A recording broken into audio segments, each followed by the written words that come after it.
Dacă vrei o atmosferă de spaghetti western, nu e nevoie să bați drumul până în Arizona sau în stepele Kazahstanului. Găsești și în România așa ceva, într-o regiune formată din aluviuni fluviale holocene și păduri submediteraneene. Acum 3 ani, chiar înainte de a lansa canalul nostru de YouTube, am fost într-o călătorie prin acest loc. La un moment dat, șoseaua ne-a scos în cale un sat plin de case abandonate, în care am găsit poze de familie, televizoare, haine pe umerașe, un întreg univers casnic devastat. Lumea ori plecase la muncă în străinătate și lăsase totul baltă, ca și când ar fi fost evacuată din calea unui dezastru nuclear, ori proprietarii decedaseră și moștenitorii nu dădeau 2 bani pe casele primite, fiind interesați strict de valoarea imobiliară a terenului. Am fost luați pe nepregătite atunci, nu aveam camere video la noi, doar telefoanele. În acest episod ne întoarcem în acel ținut tulburător ca să-l explorăm cum se cuvine. Începem cu un popas de o zi într-un oraș de tranzit, unde avem pe listă câteva obiective de explorat. Numai că totul se dovedește a fi un... Am încercat să intrăm la un combinat și am dat nas în nas cu pază peste tot. Cred că cel mai bine păzit combinat dintre toate cele în care am încercat să intrăm până acum. N-am idee ce aveau pe aici, ce să petrecea în combinatul ăsta. Am încercat cu binișorul să obținem aprobare de sus de la Bosch, 2 șefi ucraineni, care evident nu ne-au dat aprobare, n-am idee ce cred. Probabil credeau că suntem spioni ruși care am venit să divulgăm secrete despre ruina pe care o păstoreau. Nu cred. Cum se zice? Niet. Niet? Niet? Nu știu dacă... Spioni ruși? Niet. Așa că începem să bântuim și noi prin oraș pe aici, la vlog de călătorie, până să vedem ce ne oferă orașul. Plictiseală, iarăși plictiseală. A venit seara și am ieșit și noi la o plimbare după această zi de rahat în care nimic nu ne-a ieșit. 5 locuri, în 5 locuri am încercat să intrăm și peste tot era pază. Am prins unul mare. Uite, avem un copil. Ce ai prins? O șosetă, mare. un plastic mare. E mingea mea. Pare exact genul de oraș de Uniunea Sovietică, în care aveai zona industrială, așa, unde deversau lacul de steril și câte o plajă aruncată. Exact ca la Cernobâl. Ionuț, ți-a trezit în tine instinctul de tată? Cine e ăsta? Nu, venea să trag una, că mi-a pus degetul pe obiectiv.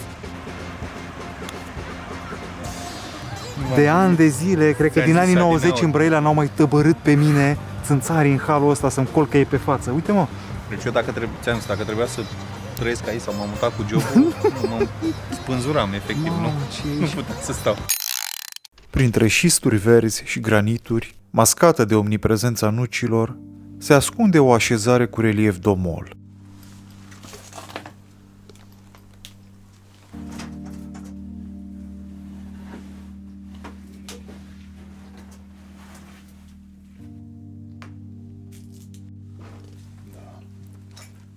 E clar față de data trecută, la urmă am mai vandalizat-o. Aici, pe locul de rugăciune, ștergarul. Mai avem aici un sifon.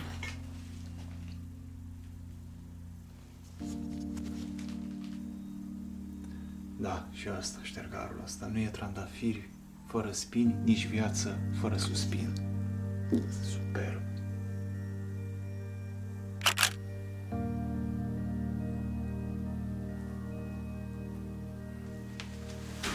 Am un praf aici.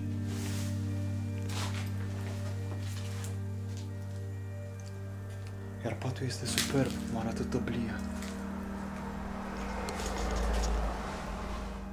Aceasta nu mai este o casă, ci o operație pe cord deschis.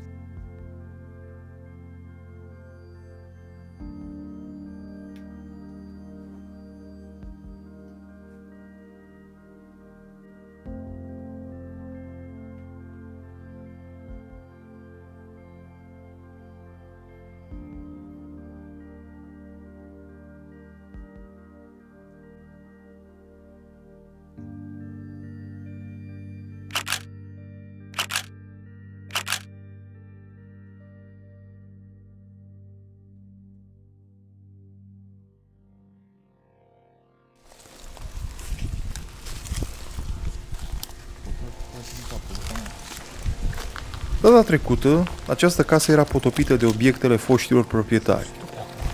Acum e doar o magazie pentru stupii vreunui vecin.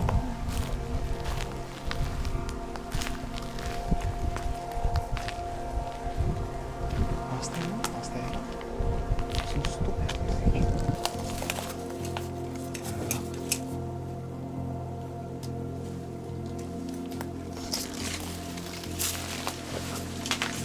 Au golit-o.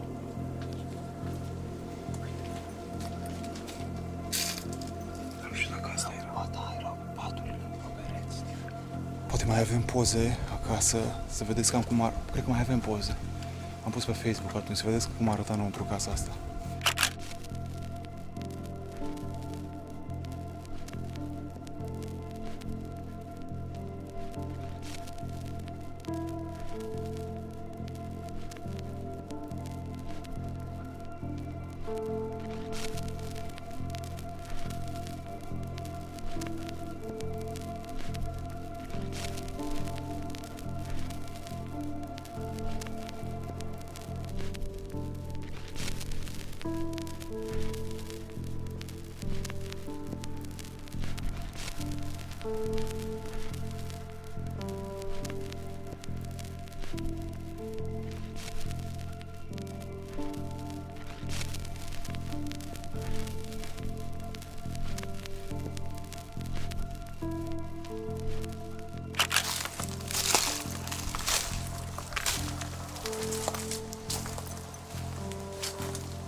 Asta e blocat aici.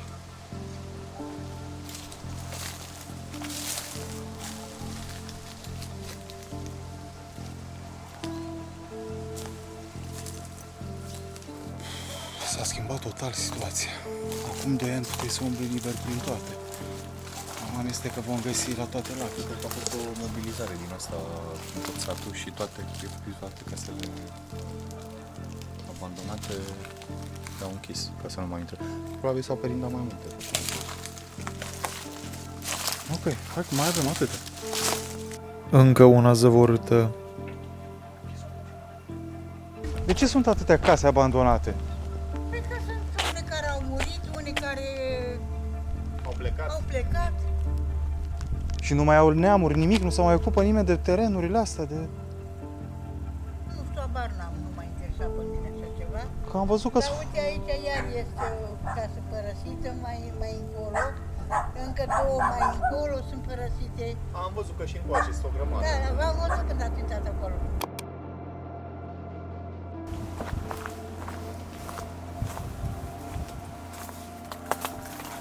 Deci în unele se poate intra, în altele nu.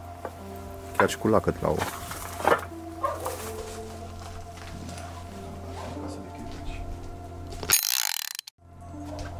Avem un pat aici. Uite. Olala, băi, eu nu ți-o uită, mă. Uite-te și tu la ăsta cât este. Ce? Băi, în genul ăsta. Mamă, dar n-are, deci oricine intră aici, orice gâză, n-are cum să scape de pânza asta, ia uite-te.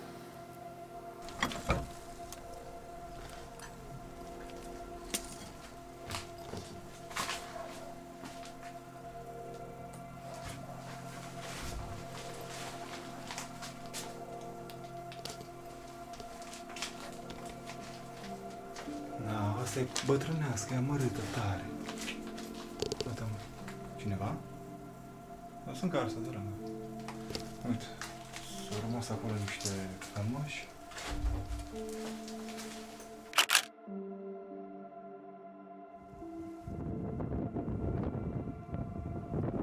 Ce faci, Albu? Ce frumos ești, nu? Hai că ți-l dă-ne și nouă, du-te și arată-ne și nouă niște case abandonate, tot. Să mai fie mobilier, nu? Hai, vii cu noi? Hai cu noi. În urmă cu mulți ani, râul care traversează acest sat s-a umflat și a năvălit peste casele oamenilor. Multe locuințe au fost rase de furia apelor, dar inundația a scos din adâncuri zeci de monede romane. Zile în șir, bănuții au strălucit în mocirlă sub razele soarelui, ca într-o fabulă ironică de Tolstoi.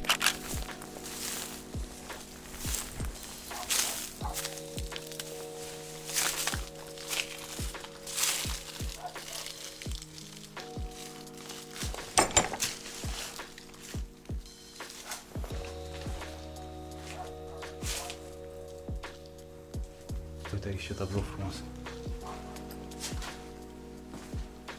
În sfârșit ceva am găsit și eu. Ah, dar îl știu pe ăsta. Îl știi? Da. Parcă și mie îmi pare cunoscut. Dar era și prin Brăila, îl găseai prin case.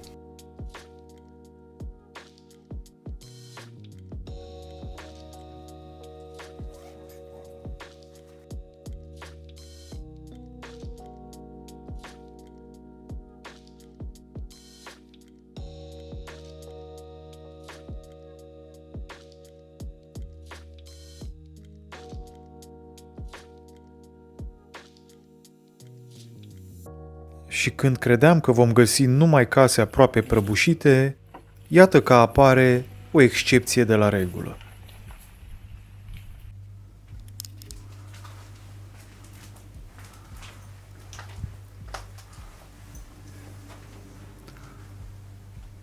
Păpușa, frate.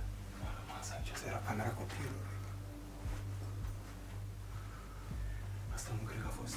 Nu cred că a fost abandonată de mult timp. Și o rățoaie aici. Pune în sus, așa.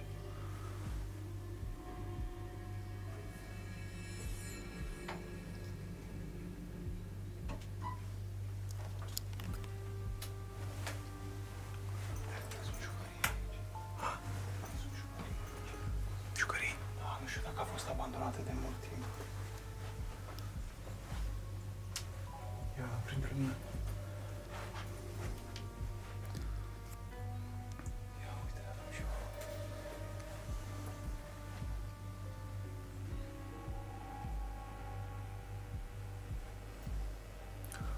Vaporajul ăsta.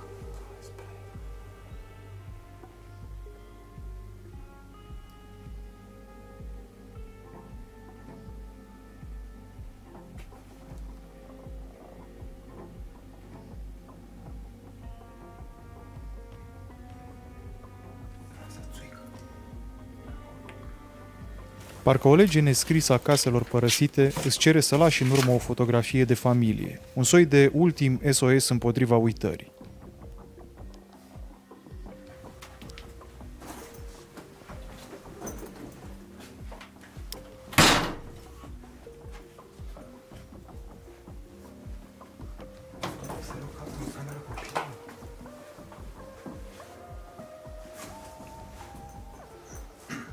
Foarte multe jucării.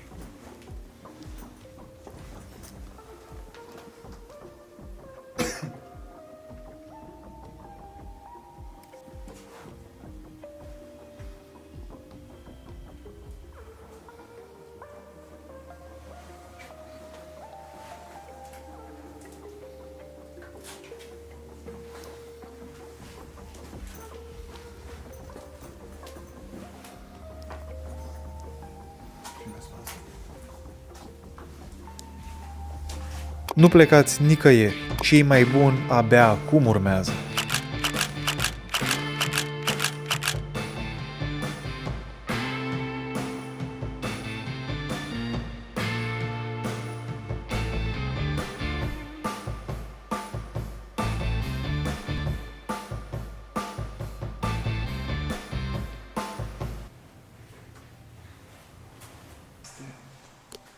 Pur și simplu înghețată în timp.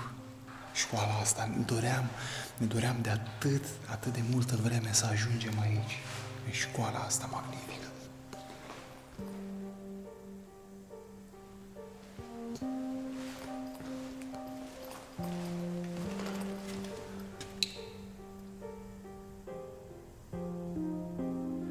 Ce avem clasa 1, clasa a 2, anul școlar 2009-2010.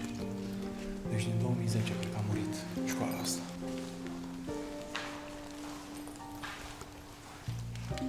Ia uitați-vă aici. Se face rău, este magnific. Deci asta era o școală de meserii. Au rămas aici, au rămas astea. Polizor.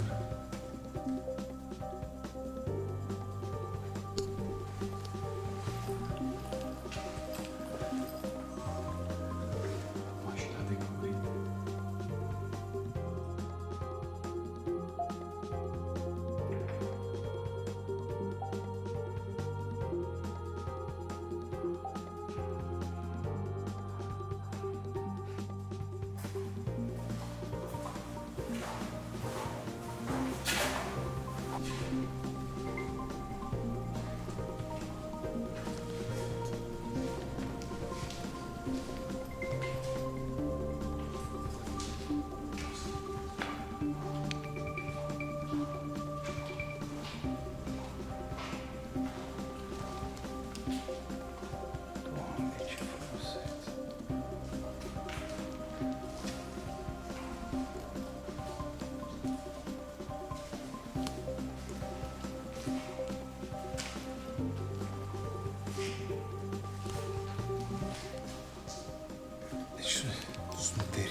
locul ăsta este un sat aruncat la mama naibii în pustietate. Tocmai de-aia este și atât de bine conservat aici, pentru că nu mai sunt tineri, nu mai sunt copii, au plecat. Școala asta, nu știu, probabil că vor transforma în altceva, n-am idee dacă e vreun plan de reabilitare. Peste 1000 de elevi învățau aici. Acum, cei 10-15 copii care au mai rămas aici se duc în școală în satul alăturat.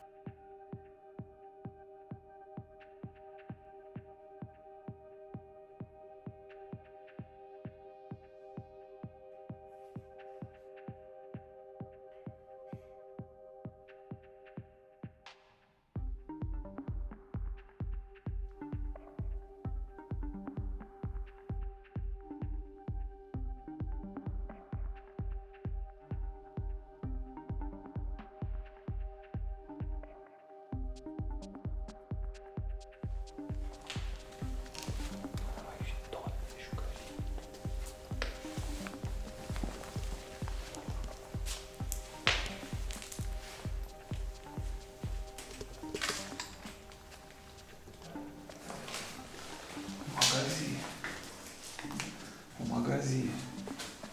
Un iepuraș aici.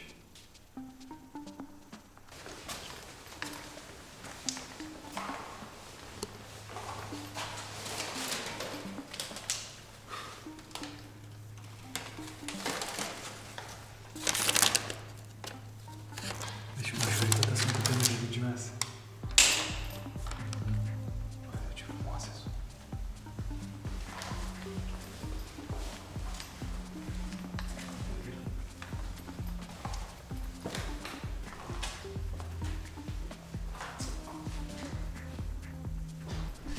În sala de chimie ne așteaptă un adevărat desfrâu de artefacte.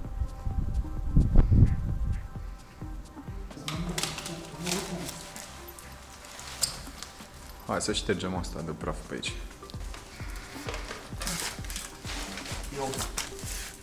Tinerețea lui Marx. Vântul pe care îl auziți intrând prin spărturile ferestrelor este produs de eolienele care înconjoară școala. Deci, am intrat în laboratorul de chimie. Mamă, ce e aici, Doamne Dumnezeule! Băi, arată mai bine decât la combinat unde am fost. Ok. Și au rămas prafuri, au rămas lichide. Și avem așa, sulfat de zinc, carbonat, sulfat, azotat de potasiu, azotat de sodiu, azotat de bariu.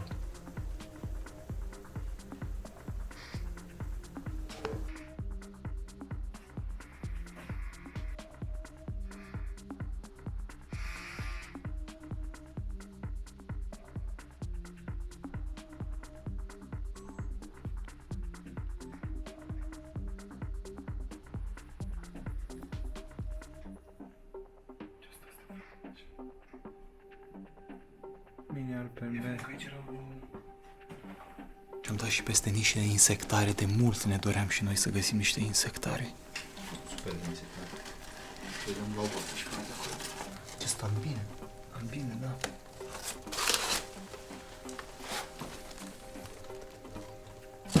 Cărăpuși.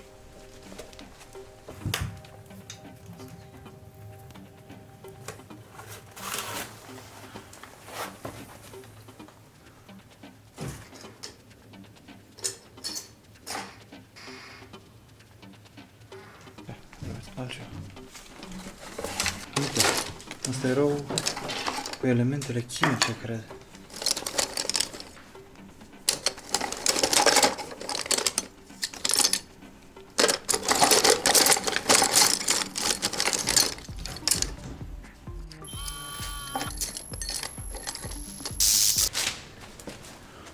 Asta era, mă, de la secretariat.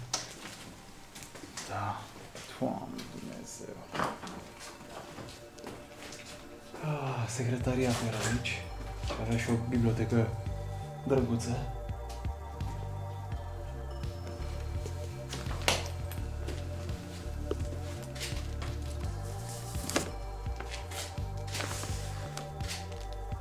Avem un proces verbal din 1960. Încheiat astăzi, 12/4/1960, în ședința de lucru a cadrelor didactice, ordinea de zi, referat, prezentat de tovarășul Bucur Voica. Și avem și de la Diafilm. Cine este aici? Zici că e Vlad Țepeș. Nu știu, e o scenă de luptă și clar împotriva otomanilor. Să-ți arăt. Aici era, cred că, de geografie. Uite. Istorie, geografie, uite ce avem aici. Mormane de hărți.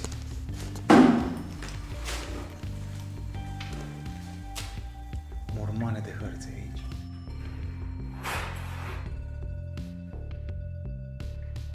Iată și câteva inscripții rupestre lăsate de foști elevi.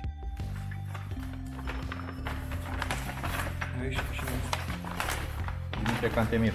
Dimitrie Cantemir? Ia o ce recunosc. Geografia se măsoară cu pasul, așa. Lupta de la Posada. De la Posada. Asta erau pe chestia la comunism. Mi amintesc de... Da, nu mai știu de cine erau desenate astea. Știi că la un moment dat a făcut ceva subversiv ăsta, ilustratorul, când i-a băgat pe aia de la Beatles? Este vorba de artistul Valentin Tănase, care a ilustrat una dintre cele mai citite serii de cărți din anii 1980, povestiri istorice. Ilustratorul a reușit să-i strecoare în desenele sale, alături de Pintea Viteazul, pe membrii trupei Beatles, ca formă de protest față de cenzura ceaușistă. Coșmarul meu și probabil al multor elevi, nenorocita de gramatică. Și aici am ajuns în clasa de limba și literatura română.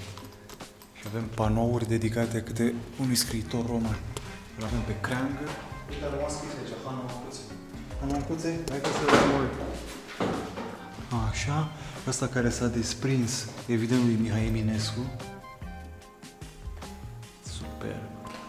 Îl avem aici pe Alexandrii, pe Marele Caragiale, Coșbuc, Comunistul de Sadoveanu, Alunecosul de Arghezi, Excelentul de Rebreanu și Extremistul de Octavian Boga. Și se pare că s-a oprit aici la Hanu Ancuței. Hanu Ancuței, nouă povestire. Aici în Cremenit. Cireașa de pe tort ne așteaptă la 2 clase distanță, în laboratorul de biologie. Biologie? Doamne Dumnezeule, ce e aici? Stai, trebuie să intrăm încet, să gustăm. Oh, eleu, ce frumusețe! Uite ce e aici. În București nu mai rămânea nimic. Nu. Nimic, poate o bancă de asta răsturnată. Aoleu, da, avem animale conservate acolo în lichid. Și un craniu. Ce? Și un craniu, avem și un craniu uman acolo. Oh, de cap. Numai o oră stăm aici ca să facem poze și să filmăm.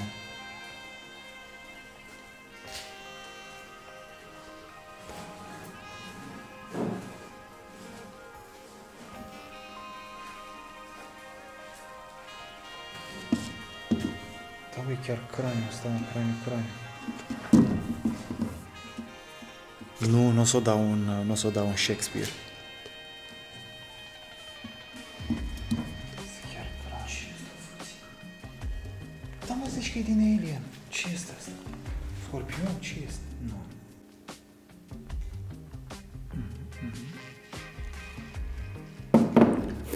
O să iau și o pârlă.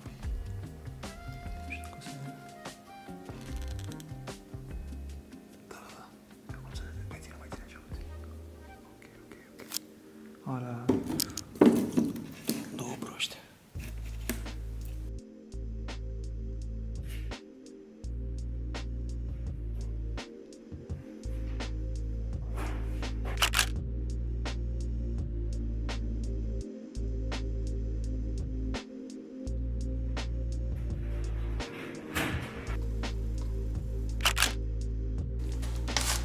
Asta e plămânul, nu? Așa pare plămânul.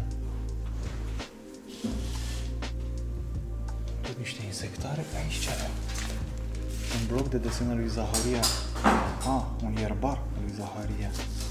Ia mai Zahariu să văd ce ierbar ai făcut aici. Ia uite ce frumos este. Ierbarul lui Zaharia. Adi.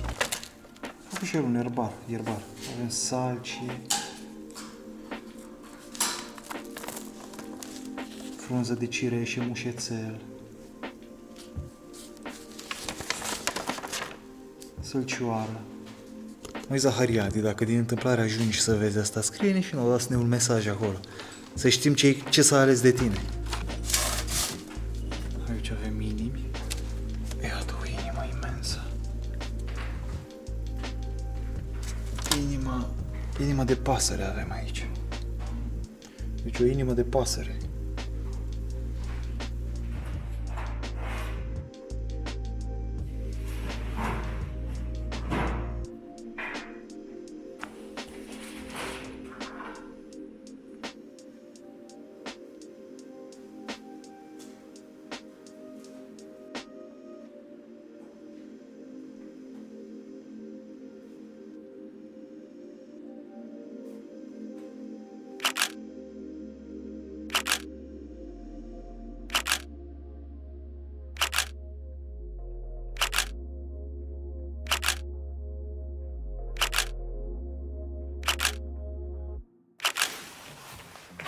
Deci ierbare și asta.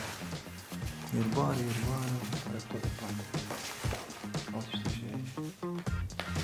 Dar frumos, făcută pe plan. Da, sunt foarte mișto făcute. Dar asta cred că le luai probabil de la librărie, știi? Pentru ierbare. Folosim un trandafir și așa.